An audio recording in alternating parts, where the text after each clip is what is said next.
مشاهدينا الكرام، أهلا وسهلا بكم وحلقة جديدة من حلقات التلفزيون المصري.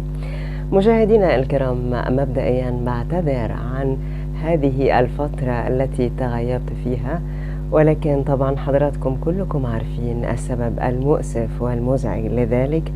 أولا هو فصل الصيف، ثانيا الكهرباء كانت قاطعة.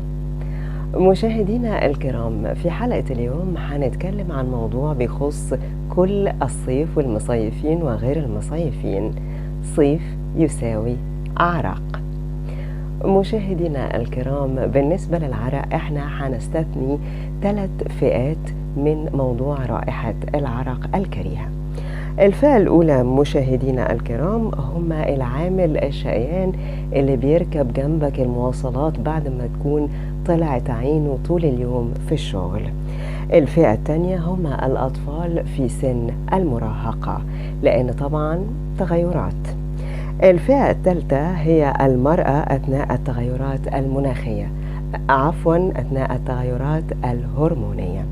دول 3 فئات عزيزي المشاهد بيعملوا اللي عليهم وأكتر في إن هم يكون ريحتهم كويسة في الصبح، لكن على آخر النهار للأسف الشديد ريحتهم ما بتبقاش كويسة. خلينا نتكلم مشاهدينا الكرام عن الناس العادية، اللي هو الناس اللي بيصحوا الصبح عاديين جدا، بيروحوا شغل لطيف خفيف مفيش مشاكل، وبتكون برضو ريحتهم غاية في السوق. عزيزي المشاهد، رجاء اتبع الخطوات الآتية. 1. الملابس الألياف الصناعية ممنوع منعا باتا في فصل الصيف. 2. مزيل العرق. حضرتك أو حضرتك ممكن تجيبي مزيل عرق، سواء كريم، سواء بالية دوارة، سواء الستيك الغالي ده، يعني ممكن إن شاء الله حتى بقطنة فيها ليمون مخفف، ونمسح أماكن العرق عشان ما تطلع لناش ريحة تقرف اللي جنبنا طول النهار. 3. نفس اللبس يتلبس تاني. ليه يا عزيزي المشاهد أنا أبقى طول النهار بلبس خلاص كل حتة فيه بقت ريحتها مش كويسة، أرجع أعمل مشوار بالليل بنفس اللبس اللي كنت لابسه الصبح؟ يعني لو اللبس ناقص ينطق كان زمانه النطق.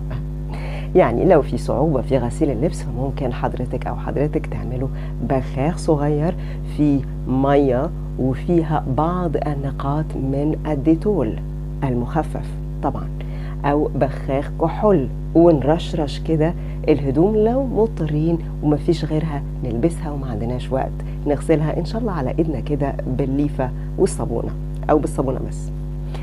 عزيزي المشاهد، أخيرا وليس آخرا، في اختراع لذيذ جدا.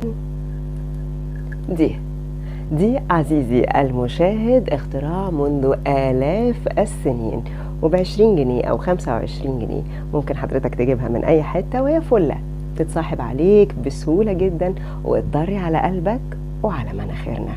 شكرا.